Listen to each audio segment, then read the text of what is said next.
Good evening, everyone. Today we have an interesting debate between two titans of economic thought, Milton Friedman and John Maynard Keynes. Our topic is the role of government intervention during an economic recession. We'll begin with our opening statements. Dr. Friedman, you have the floor.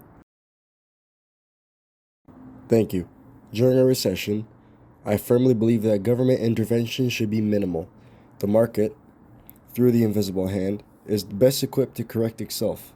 Historical evidence shows that government interference often exacerbates economic downturns.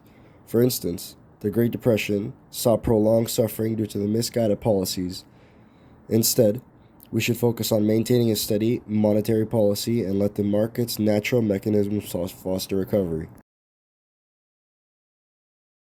Your opening statement. Thank you. Contrary to Dr. Friedman's views, I agree that active government intervention is crucial during a recession. Markets do not always self-correct quickly or efficiently.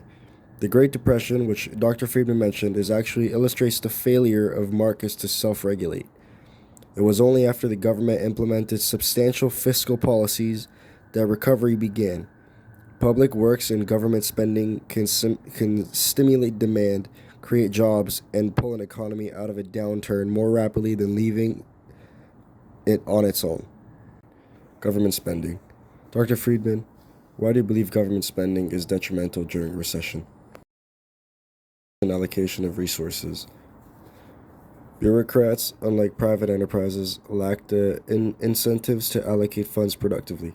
This results in wasted resources and increased national debt. Moreover, financing.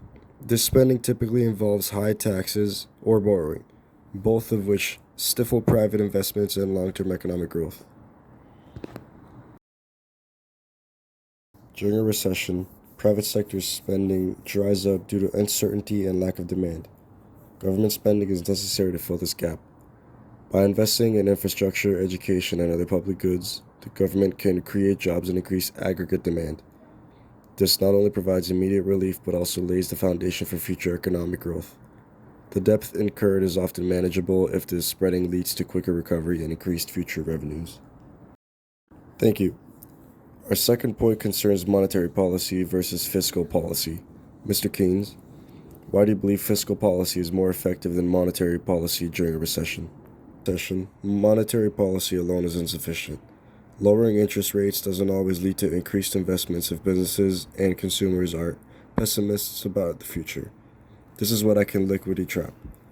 Fiscal policy, on the other hand, directly injects money into the economy through government spending and tax cuts, which can immediately boost demand and output. While fiscal policy may provide short-term relief, it creates long-term problems, such as inflation and public debt. Monetary policy, when properly managed, could control the money supply and influence interest rates to stabilize the economy. Even during liquidity traps, unconventional monetary policies like quantitative easing can be effective without the risks associated with massive government spending. Excellent points from both sides. As we wrap up, it's clear that while both Dr. Friedman and Mr. Keynes offer compelling arguments, their differing views highlight the complexity of managing economic recessions. Thank you both for this enlightened debate.